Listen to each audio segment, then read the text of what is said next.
Hello mga beshi, it's me again, Katie. Welcome to my mini vlogs.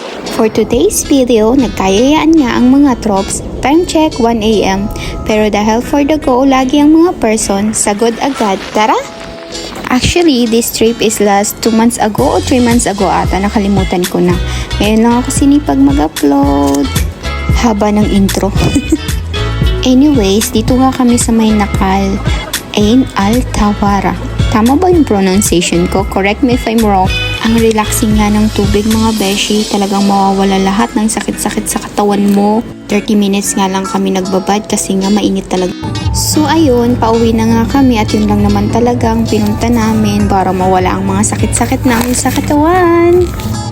And effective talaga siya kaya mauulit-ulit to sa taglamig. So that's it for today's video mga beshi. Thank you so much. See you next time.